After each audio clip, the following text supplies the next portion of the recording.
Good afternoon, everyone, and welcome back to Roshan Thiran's webinar series for the August edition. So today we're back with the science of transforming organizations and how to build and grow thriving organizations. If you can hear me loud and clear, just head on to the chat and put on a smiley face for me so that I know that you can hear me loud and clear. All right, so without further ado, let us welcome Roshan Thiran, and we will be talking about the science of transforming organizations. Today is interesting because today I want to talk a little bit about organizations. I mean, we talk a lot about people and change and individuals and some of the struggles that we face. And last week we talked a lot about career, your own career in terms of how do you grow your career and how do you build it. And you can get access to all the recordings at our website. But today I want to jump into organizations and what we can do. So, essentially, many of you will say, I'm not a senior leader. We can still do things to transform our organization. So I'm going to talk both at a perspective as a senior leader, what you can do, but also as a manager or as an employee, as an individual contributor, what you can do in terms of transforming, in terms of growing, in terms of scaling, in terms of building your own company and your own organizations. So that's kind of the premise that I'm going to start off. And my journey actually began many years ago. I've been in a company called General Electric. I was there for about 14 years, working in different roles in GE. But one of my most significant roles was when I came back to Asia. So I spent my first probably 6 roles with GE, mostly in the US. I spent my 5th role in the Europe for about a year plus, and then I went back to the US. But my 7th role, I actually came back here to Asia. And when I came back to Asia, I actually took on a completely new role with a new industry. So I was in TV, I was with NBC, and I was with a number of G Capital organization, which is a financial services. But I came back to Malaysia and I ran the aviation business, first as CFO and later as the business leader. I had to make, and it was a very interesting experience because when I came back, we had just bought about 2 years ago, we bought a company from Malaysian Airlines. So GE bought up this company from Malaysian Airlines. And for about 2 years, we were struggling. It was a small company, about 30 million US in revenue, but losing 60 million US every year. So it was a small company, losing a lot of money. And my role was to come and really transform it, put some financial measures, put some processes in, and ultimately to drive some form of a transformation in the organization. And so when I got in, I struggled because the first 6 months, I was trying to make all these changes. I was trying to drive process improvement. I was trying to drive, a financial, some form of financial measurements and some sort of accountability and put in systems and structures and a whole bunch of things. But every time I tried to drive some form of change, I failed miserably. There's always excuses. First, they said, look, you don't understand. Aviation is a very complex industry. It's not like banking, so easy. We have a lot of compliance authorities like the FAA and the DCA and the civil, there's the Civil Aviation Authority or the Federal Aviation Authority and a whole bunch of approvals for every single thing. So every process requires you to do many, many things. So you can't simply drive change. And so every time I tried to do something, there was always a rebuttal to whatever was being done. And I was giving up hope, essentially. I'm saying that, look, I'm not going to, I don't think I'm going to, it's not going to work out for me here in Asia and in Malaysia. And then I started to remember what I learned when in Europe, because when I was in Europe, I had similar struggles when I was doing integration. So I was taking companies and integrating them. When we bought up 3-4 companies, we integrated them into the bigger family. And I realized something interesting is that most of the time, people are not the issues. Because I always felt, when I went there, that we have to change the person, we have to change issues. Usually issues are related to people. And I remember my experience there that actually people are a symptoms of bigger issues. And usually people want to do their best. They don't come to work on Monday wanting to create havoc for the company. They come wanting to do good or wanting to help the company. But because of certain constraints, because of issues, because of frustrations, they end up getting very negative and they end up being constrained in itself. And then they are not able to execute and they are not able to drive performance. And so I started on this journey where I said, let's transform this company, but let's look at not people, but let's look at the frustrations behind the people. What is stopping these people from transforming? What is stopping these people from change? What is stopping these people from getting to the next level, from being better, smarter, faster, cheaper, and so on and so forth? What is stopping us from doing that? And when we started to address that, the results were drastic. We were $30 million company. Within a year and a half, we grew to about 150, 170 million US. And then 200, and then 250, and the company kept growing. I left. I came in '99. I left in 2001. But I went back in 2017 to visit them, and they just passed the billion US dollar threshold, right? So they've grown and they've grown and they've grown, and they keep growing. And it's the same people that were losing the 30 million. Or the 60 million US, or a revenue of 30 million, they suddenly were a billion-dollar company, a US dollar company, and they were best in the world. So they moved from being, kind of a slow, stagnant, very non-performing company to the best in the world. Their turnaround time was 300-400 days to turn around one engine. We do aircraft engines, right? We overhaul them. But, after a year and a half, they used to turn around an engine in 35 days. Now, the best in the world at that time could turn around an engine in 40 days. So, essentially, this small operation in Malaysia became the world standard, the global gold standard for maintenance and what we call MROs, like maintenance and repair services, right? And that transformation really left a lasting impact on me, thinking that here in Malaysia, it was possible to take a small entity and transform it into the best in the world, and not just leave it one-off, like, okay, I became best in the world at one point in time. They still, 20 years later, 22 years later, are still best in the world, right? So, as you start thinking about this, and then I started, I said, hey, this is not a non-sustainable thing. Like, we do a lot of turnarounds which are non-sustainable. This is a sustainable thing. And I started to explore what were things that we did right in this organization that we can translate into a process, into a structure that enables us to look at other companies and other transformation and enable that to be a standard operating sort of guideline that can help you and others in terms of looking at your company and transforming it. So I'm going to come with that angle. And so that entire process is what I call the science of transforming organizations. So, as I started to codify this, because a couple of years later, the Prime Minister of Malaysia at the time, Tun Badawi, was on a project called the GLC transformation. So he wanted to transform GLCs, and they hired McKinsey to come and look and say, how do we create a blueprint for it? And they looked around Malaysia, and then they studied, and then they came and said, look, this company that we transformed, GE Engine Services Malaysia, we want this to be the blueprint, right? And so they started together. I started with them to work on a journey of trying to codify what we did. And therein came this whole methodology called the science of transforming, because I started to see some science behind what we did, even though at that point in time, when we did it, it seemed very, like experimental. Let's try this, let's try that, let's try that. But somehow, when we start to look back, we say, oh, there's actually an entire science. And we started to look at other transformations, right? In different companies all over the world. And the model started to hold firm across the board. So it may have been accidental, but essentially we had stumbled upon a science of how organization transformation takes place. So I want to talk about three things. First, there's the layer of science, then there's a layer of transformation, and then there's a layer of organizations, right? So I'm going to start with organization. There are a number of stages in terms of an organization. So when an organization first starts, we call this the existence stage. This is kind of like a startup stage where you kind of just want to try and see if you can figure out how to get it up and going, how to keep it existing, what products and what service makes sense. And then you move to another stage, and it's like, look, looks like you've got a couple of customers.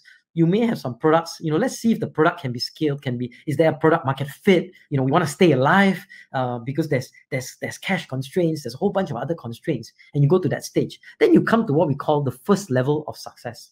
And we call this stage 3, right? And this is where you kind of say, oh, I got a first level success, and you're like, oh, okay, things are going well, and you reach a certain threshold. I'm at 3 million, or 5 million, or whatever it is. But then you come to a point now where things start to plateau at that level. So you kind of have this first level of success. Now, some organizations go one level and they start to scale it. And this is where we call the scaling stage, where you start to put in processes, you start to plan for growth, and you start to see a kind of a curve that goes up, and then you really take off, and then you really take off, and then you come to a maturity stage, and then stage 7 onwards is essentially a decline, right? So if I were to map up these stages, it's something like this. You got a launch, you got the growth stage, and then you've got some form of hitting scaling. I call this a scaling stage, and then you get to a maturity point, and this is your stage 5, 6, and then boom, you kind of decline. Now in most cases, right, when we look at organizations, we say that, hey, the best time to actually transform is just as you're about to hit maturity.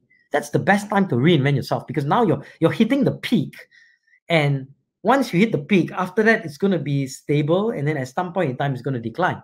So actually that's the best time to transform, right? So when you talk about organization, that's really the best time to transform. But most of the time, where transformation happens is not this time.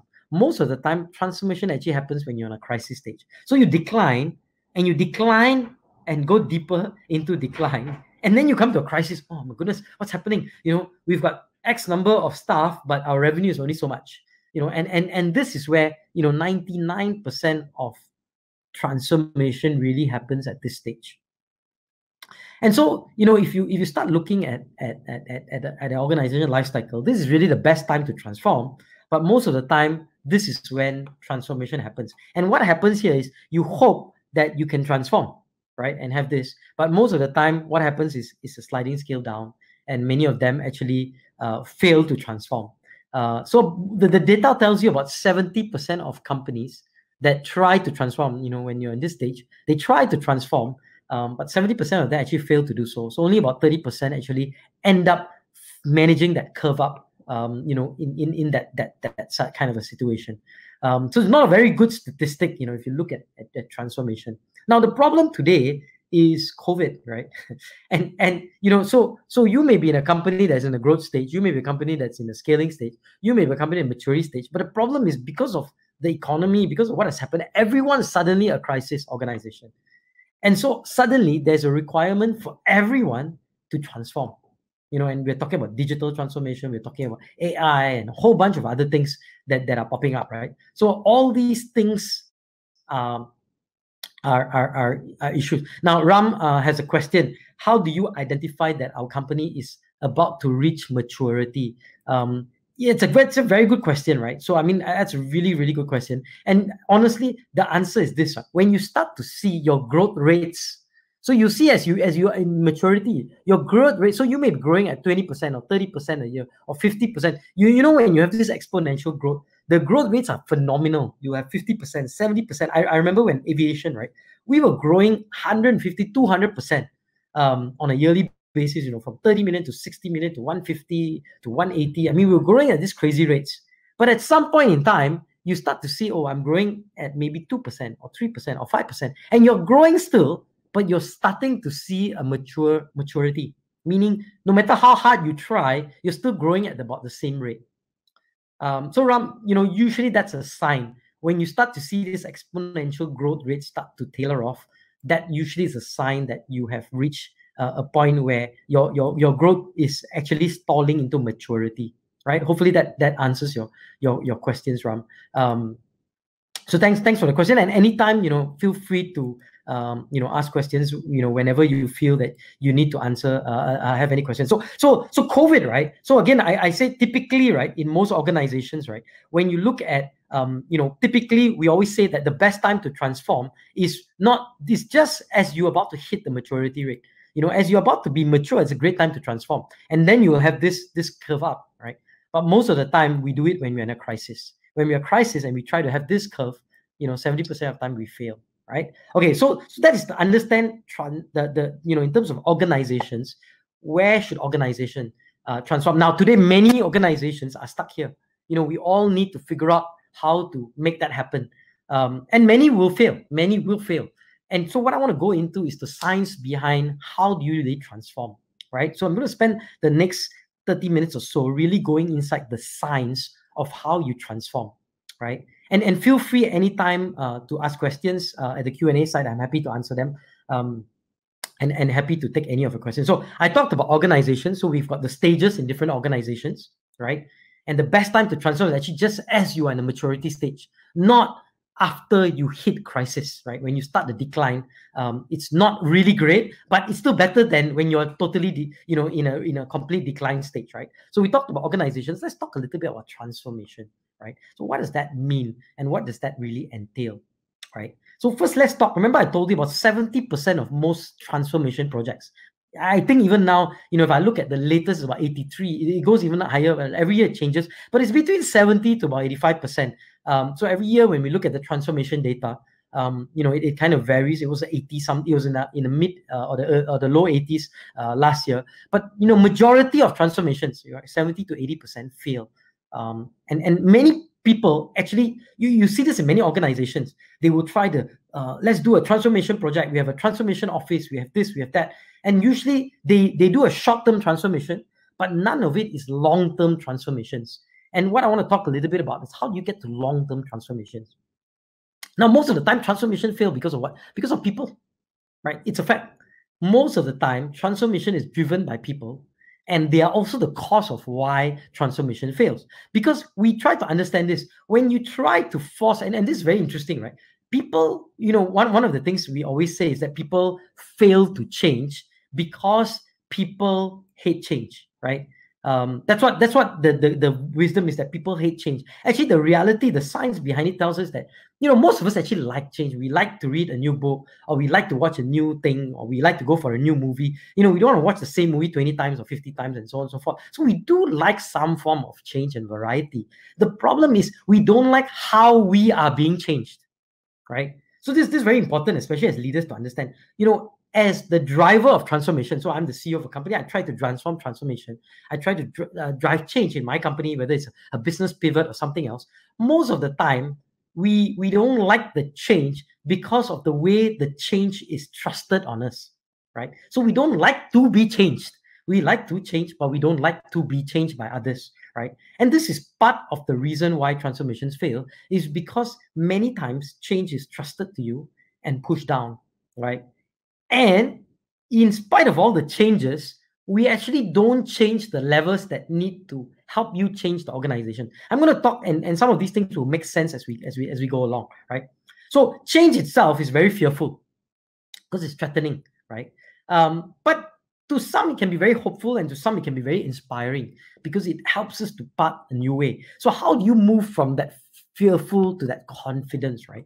And that's as a people part of it, and I'm gonna talk a little bit about it. But you must understand that transformation is actually change, right? It's actually change. So transformation is change. So when you try to say, I want to drive some form of transformation, what you're saying is, I'm going to change the organization. Now, many leaders, right, when they say, I want to transform the organization, but they don't want to change themselves. They don't want to change. So when you say, I'm going to transform, you got to tell yourself there's going to be change. There's going to be some form of change. And you may not like it because change is very uncomfortable. Change forces you to learn new things. It forces you to unlearn things, a couple of years ago, we embarked on changing our company in Leaderonomics. And one of the things I had to do is unlearn a lot of what we believe was the training industry. Because we had to say, look, we have to unlearn that entire training industry and relearn what we think we are building, which is the learning industry. And we wanted to get into that space. So it was about unlearning a lot of beliefs and throwing away a lot of that beliefs and moving into this new era of trivial transformation. I'm not going to beat this point. Here's, there's this saying in our company, they always say time changes things. But the reality is actually you have to change them yourself. Right. So you can say, oh, time will cause all these changes to happen. The reality is you can see companies years and years and years and years, nothing change, because you actually have to execute this change. Change is not accidental. Change actually takes a lot of time. I got a question from Wix. Hi, Roshan, with regards to organizational journey, do you believe at each stage there's a need for change in leadership, situational leadership, until the organization keeps the momentum as part of the transformation, unless the leader changes? And Vix, you said it right, what we need to understand, and I'll briefly explain. When I talked about the organizational journey, we have a startup stage, we have what we call a scaling and growth stage, we have a maturity stage, and then we have a decline stage. Now, in each stage, it requires a different execution, right? Now, a leader may say, I can change myself to make that happen, or you can move and say, look, I'm a builder. I like to scale. I don't like to transform, and you find somebody else to come in and do that. So yes, the answer is you need to actually either reinvent yourself, or you need to find somebody else and move yourself from the process. You need to empower the person who's driving the change to be able to do that. So Vix, hopefully that sort of answered your question. But let me get to, so if you think about what is the reason leaders fail to make impactful and sustainable. When I say sustainable, if I come back in 5 years, will that change still be there? Right. And you know what's it's one of the simplest reasons is this. I ask this question many times. If everybody in your company continues to think and act in the same way as you do today, do you expect your results to change? Right. So if I continue acting and thinking and behaving the same way as I do today, will my results change? Now, if your answer is no, then you need to drive some form of transformation, right? You need to either change some thinking, some acting, or some behaving, right? And then only can the results change. So go back to my point that there has to be something that triggers you. Change does not happen accidentally. If it does, it's not sustainable. And that's why you see a lot of unsustainable change that's happening. Now, I want to go into transformation in a deeper sense, right? And what I want to talk about is when we drive transformation, there's two things that causes transformation not to happen. Okay, so transformation is blocked by two things. Okay, the first problem is individuals. So the individual themselves will say, no, I don't want to transform. I refuse. You know why? There is this thing called grief. And I'm not going to talk a lot about this. This one is more individual. I'm going to focus a little bit more on the organization today. But if you go back, one of the earlier webinars I did was called The Science of Building Leaders. And that actually, we deal with a lot of this piece. So you know what happens? When you say, okay, and I give you a quick example of this. Let's say you decide to change the structure of your company, and now this person reports to a new manager.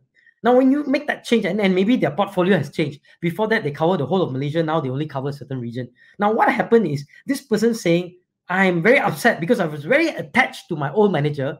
Now you cut me off from my old manager. So I'm in grief and I cannot reattach to my new manager. And I'm grieving.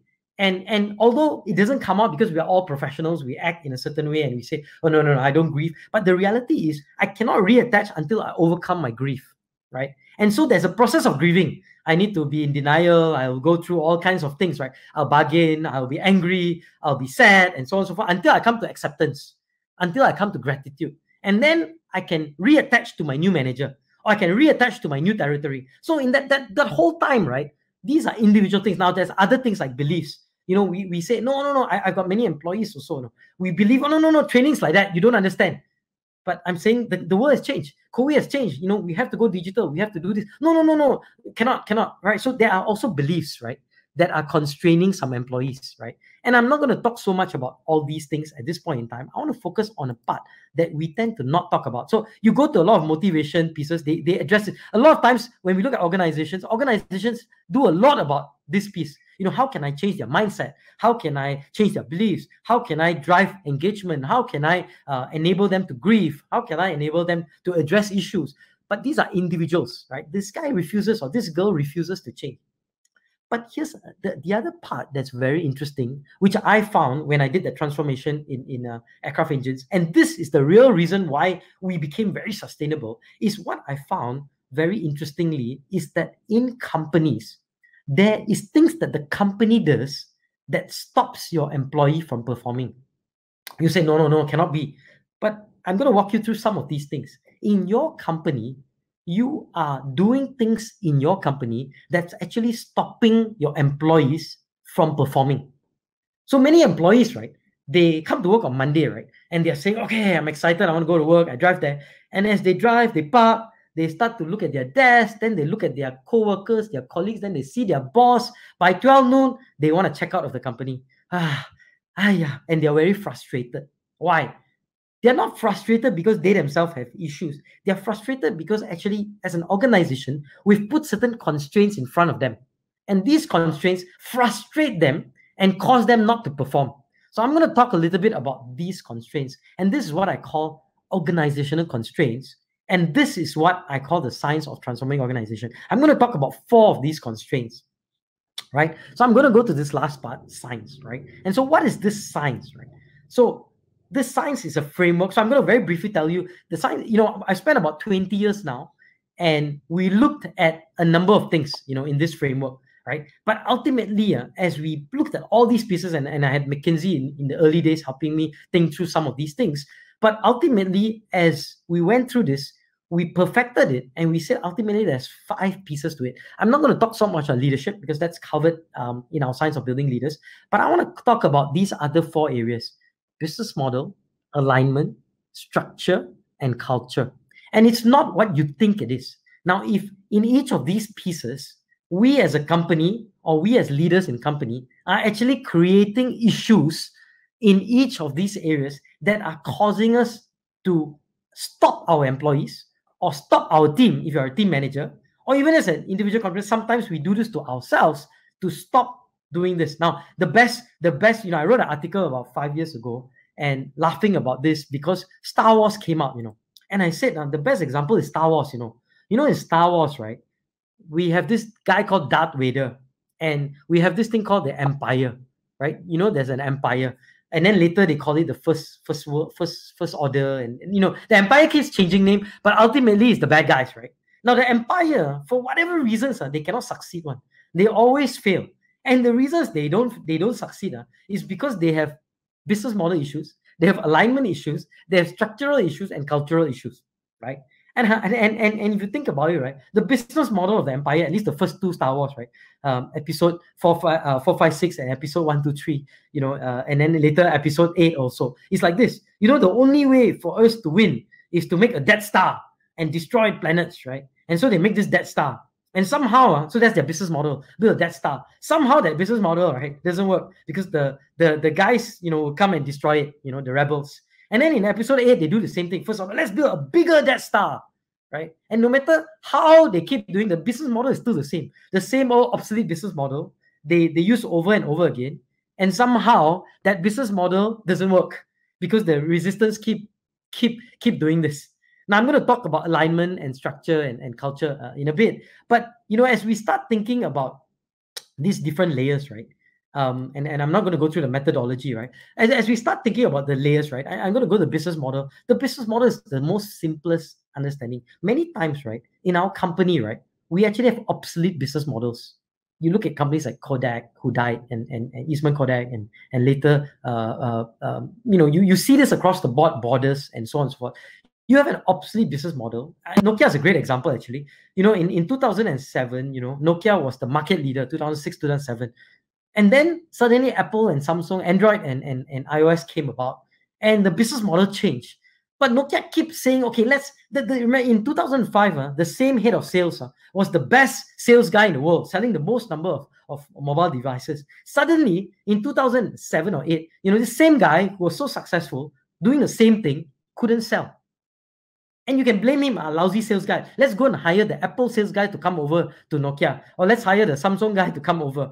But hiring that guy won't change the issue. No matter how hard you look at it, your problem is your business model, your product, your service, the way to market, your supply chain, whatever it is. However your business model is look like, your business model is obsolete. So no matter how talented you bring a person in to work for you, it's not going to change the fact. And this is where frustration builds in. Because your sales guy, I cannot sell. And the idea behind that is you need to pivot. You need to start looking at your business model and start changing it. So when I was in aircraft engines, the first thing I realized is, I came in, I say, hey, my sales is not done by my own team. My sales is done by a team in the US. And I said, the US guys don't want to sell my shop because I'm a joint venture. And I said, we need to fix the business model of how we sell and how we go to market, right? So we can fix and be the best ops and all the other things, but if we don't fix the way we sell, the way we go to market, the way our product is perceived, right? If we don't fix that, we're never going to get customers and we're never going to get operational efficiencies, which I'm going to talk in a bit. So the idea is that you've got to fix your business model first at the starting point. And if you can do that right, then we have one piece of the pie taken care of. Now, many cases, most of you say, look, my business model is great. I got no issues with my business model. But in some places, you may actually be holding, you at a time where actually you are at a maturity stage and your business model is sort of coming to a point of decline. and your employees are frustrated. They cannot sell, they cannot push forward, they cannot do anything about it because that's your product offering, that's your service. And so there is frustration that creeps in. And so business model, when you have a flaw, whether you're a Polaroid or a Sony Betamax, which is a great product but wrong approach to market, you will fail. So that's the first thing you must understand is, what is the business model of your organization? What is your go-to strategy? What is the way you sell? What is the product and service that you have? Now, if that is not market relevant, you may want to fix that. You may want to pivot from that. So that's the starting point, right? So, okay, that's number one. Now, the second part is alignment. And this one is very interesting, So far, as I go into different organizations, right? So I sit in a lot of organizations, big organizations, multinationals, when they call me, and sometimes to even football clubs, I've helped Everton Football Club, Chelsea, and a few others, with their board meetings and with some of the other dialogues in terms of strategy and so on.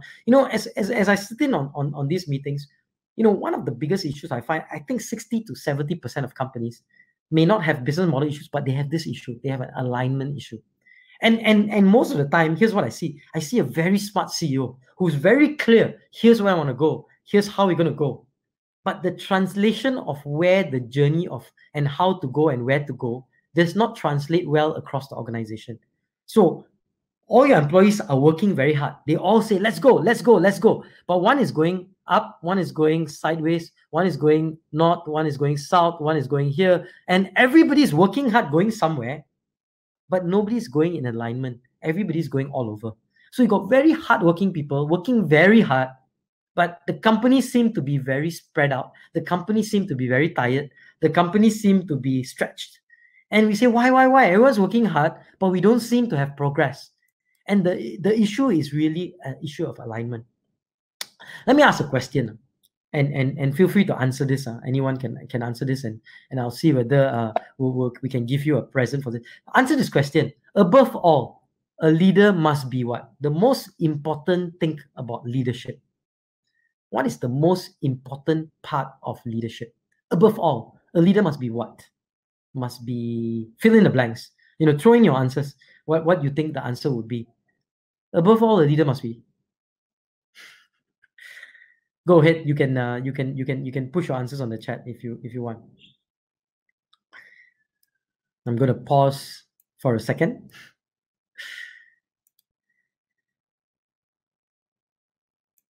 And it says versatile. Right. So Nizam, versatile, very good. Have vision, yes. And all these are correct, right? A leader must be versatile. A leader must have vision. A leader must influence and do all these things. But this is the ultimate, right? And this one is one of the interesting parts, To me, above all, a leader must be clear, right? And you say, what are you talking about? It's so simple. I'm like, but it's the hardest thing in leaders. Many of you are leaders. I know, Nizam, you're a leader. And so many others here are leaders, right? Vix and so on, right? I mean, you guys are all senior leaders, CEOs, and so on and so forth, right? But the hardest thing for us as leaders to do, including myself, right, is to be clear. Because it's very hard to be clear. It's very hard to get alignment across the entire business.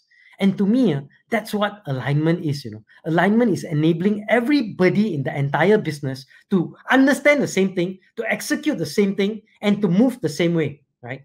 And it's super hard because all of us see things with different lenses, right?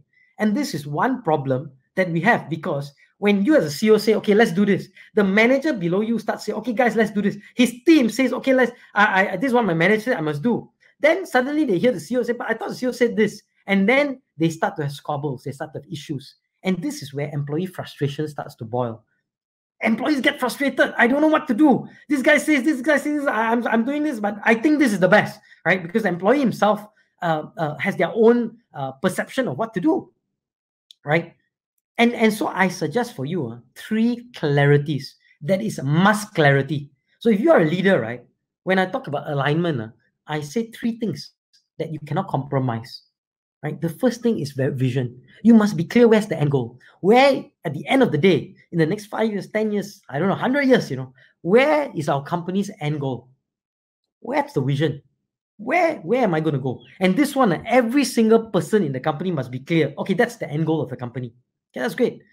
Now, the second clarity item is reality clarity. Everyone in your company must know where we are today.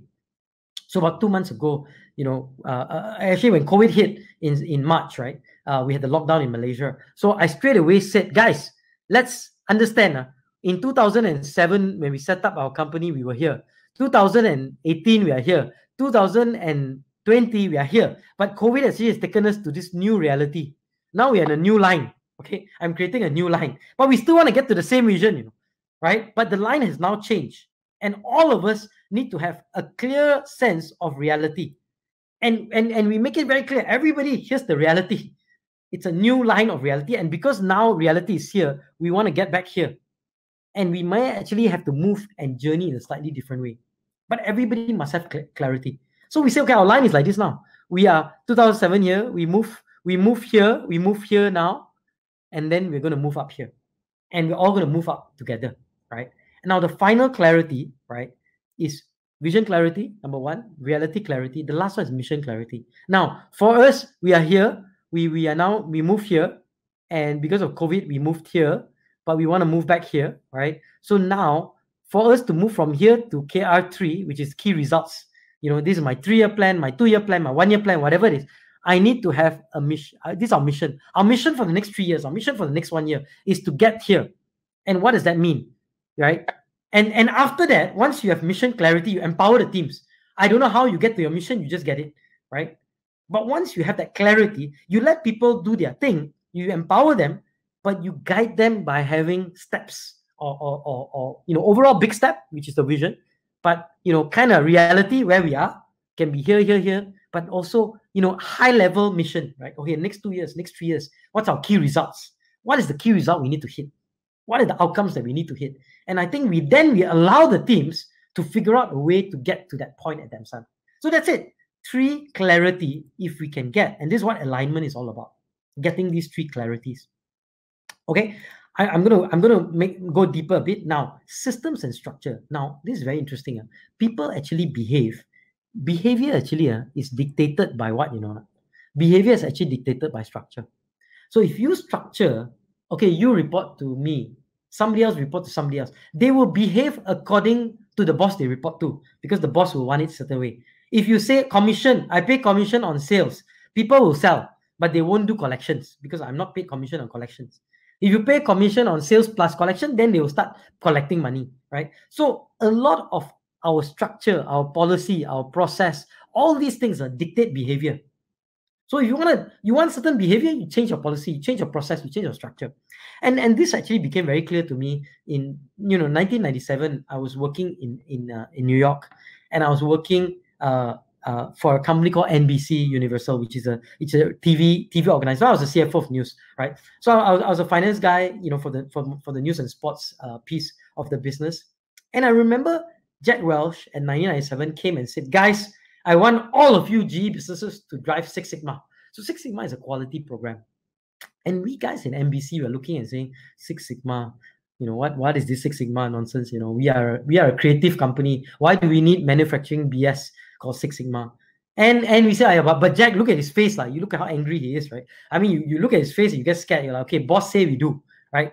So boss say have to do Six Sigma, we do. So what we did is we organized a big event. Everybody gets a t-shirt. Okay, wear Six Sigma. You get a cap. QMBC quality. We do all this, and then we had a big show. All these famous celebrities, Conan O'Brien, and so on and so forth. They all kind of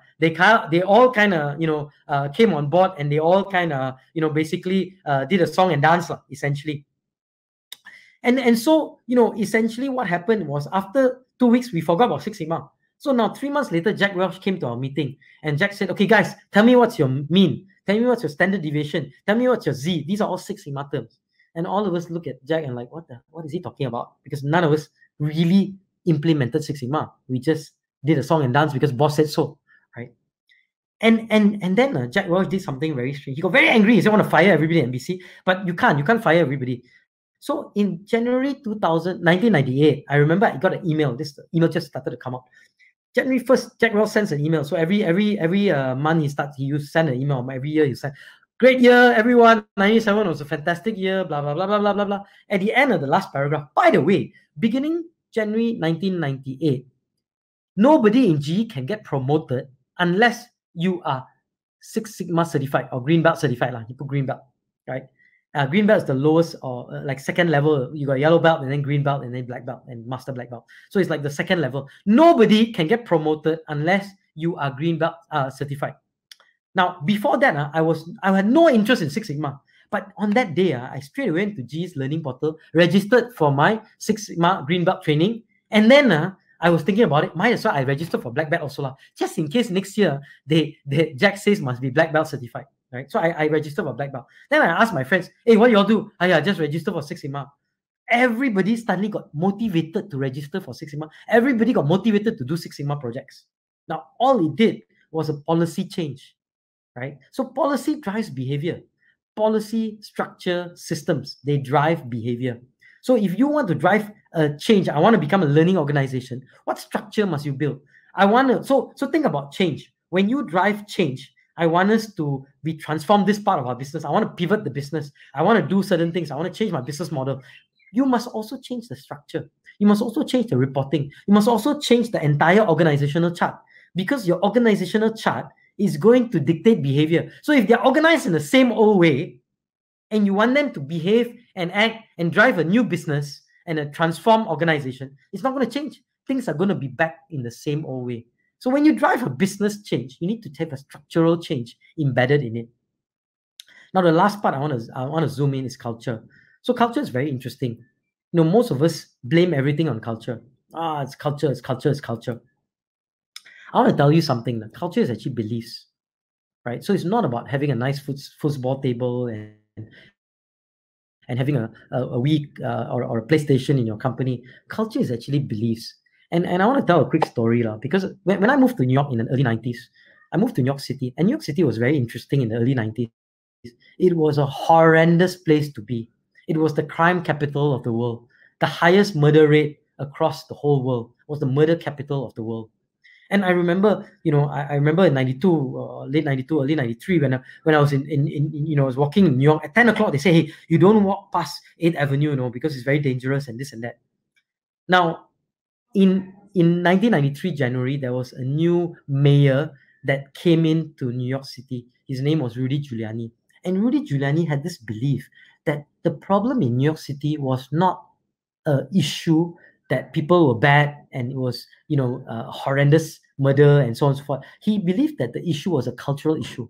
And so he said, here's what we're going to do. And he's called if you want to Google this, it's called the broken window theory. He said, let me figure out how to transform New York culturally. And so here's what he did. He told all the police officers, don't catch murderers. Stop catching murderers. I want you to focus on catching people in the subways. Subways are the LRTs or the MRT equivalents. Go there and set up a police booth. If somebody jumps over the subway and don't pay the 50 cents or 25 cents to ride the subway, I want you to jump on them, beat them up, arrest them, right? Back in the days that they could beat up people, arrest them, physically arrest them, take them into the mobile police station that is outside, take a photo of them, send them to court. And he wanted to do it for anyone who broke this simple crime of not paying 25 cents or 50 cents to ride the subway. Now, he did this for 6 months, and crime rate went down and murder rate went down. And so people were like, what's happening? Why did this happen? Why did catching small-time criminals who didn't pay 50 cents or 25 cents cause the murder rate to come down? And Rudy Giuliani was onto something quite interesting, because here was what was happening. The people who were affected were not the people who got arrested, The people who were affected were actually the folks that were watching the people getting arrested. So let's say you saw somebody get arrested, it's like, oh my goodness, this guy didn't pay 50 cents and this is what they do to him. What if I steal $5? What will they do to me? My goodness, if somebody murders, what will happen to me? And then, people were carrying guns because in the good old days, if somebody, you're scared of getting murdered because it was so high, the murder rate. So everyone kind of carried a gun for self-defense. And so what happened is if you touch someone, they just turn around and shoot you, right? Because that's how there was fear. And as time goes on, people started to create a belief that, hey, it doesn't pay it doesn't pay to do crime in New York City. And so the beliefs started to change. And when the beliefs started to change, the action started to change. I don't need to carry a gun because New York's pretty safe. And so when the actions start to change, the results started to change. And so what I'm telling you, in many companies, right, your employees experience certain thing. And when they experience certain thing, they create certain beliefs. And these beliefs translate to actions.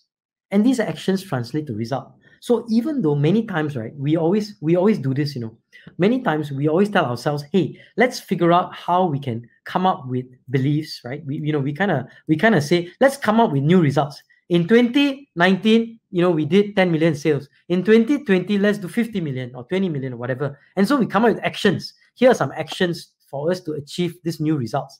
The problem is we still end up achieving the old results. The reason is underlying this iceberg is what we call beliefs, which we cannot see. So many times I was doing some consulting work with a bank, and the bank, many of them felt, many of the employees felt they are a small bank. So I said, being a small bank is good. But they believe because they are small, when a big bank came in, they cannot compete, they run away. But the belief started to drive the action. Now, at the same time, my company, Leaderonomics, is a small company, but our belief is different. Small means agile. Small means we can do more. Small means we can help you more. Small means we are more attentive, right? And because small means agile and attentive, our actions replicate our beliefs, right? So a lot of beliefs, right, is driven by how we experience things. And this is driven by the rituals that we have in our company. So our rituals drive our beliefs, and our beliefs drives our action, and our actions drives our results. So if you really think about, if I really want to get to new results, I cannot just change this. I got to start changing experiences. And how do you change experiences? You got to intentionally design a culture that enables beliefs to be permeated, that drives action, that drives results. Now, again, a lot of it is, you may say, okay, there's lots of theory here. What does it really mean? I'll walk you very quickly through the science. Now, essentially, if you start looking at culture is actually a combination of chemicals to make you feel good. Endorphins, when you're very pain, there's a lot of pain, you just want to tahan, or you just want to push through, right? Endorphin gives you the pain masking ability. Dopamine gives you, it's about achieving goals, right? Serotonin is enables you to have influence, to drive, we call this the leadership chemical. Oxytocin is the love chemical, but essentially it makes people build trust and bonds and so on and so forth. Now, a good culture has both, and a bad culture has, both endorphins and dopamines. But the bad culture is this thing called cortisol. Now, again, cortisol is driven by rituals. Serotonin is driven by rituals. Oxytocin is driven by ritual. So many times, the difference between a good company and a bad company is rituals that you have that produce certain chemicals. And ultimately, that determines whether you have a good culture or a bad culture in your company, right? Now, I'm gonna jump back into a short case study of GE, and then I'm going to bring it all together and give some insights into what we can do as individuals or as managers or as CEOs. Now, if you look at GE's history, right, under Jack Welch, I'm going to talk about Jack Welch's time. Jack Welch in 1981 took over as CEO of GE, and when he took over, it was a $27 billion company. And he found very interesting, a lot of management layers from the CEO to the bottom, productivity was very low. And he said, I need to change this company, I need to transform. And so from 1981, 82, 83, 84, 85, he right-sized, downsized, all the size, right? Did all the things that you do in a transformation, right? Now, in 1985, in spite of all the efforts that he did to transform GE, his growth continued to be of a small percentage, exactly the same as it was in 81. Nothing changed. And so his board was very upset. He said, Jack, people hate you. You're a neutron, Jack. You're doing all these things, but you're making, but your results don't show, right? And Jack couldn't understand. I'm doing all the right things. I'm making us more competitive. I'm taking away management layers. I'm driving productivity. I'm streamlining business units. I'm doing all the right things. But why is it that I'm not having growth? Jack started investigating. He found something very interesting.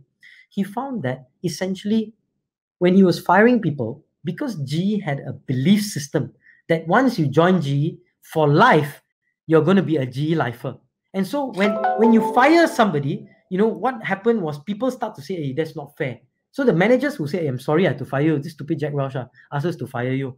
But don't worry, I bring you back as a consultant. I bring you back as a part-time person. I bring you back as a whatever lah, right? Associate, as a this and that, and so on and so forth. So even though he was firing people, the middle managers were bringing these people back because of the belief that it was about loyalty. And Jock got very angry. Why is this happening? And then he did an exercise. He said, let me try and realize, and this is really what caused the GE's transformation. He was doing a lot of what we call hardware transformation or structural transformation.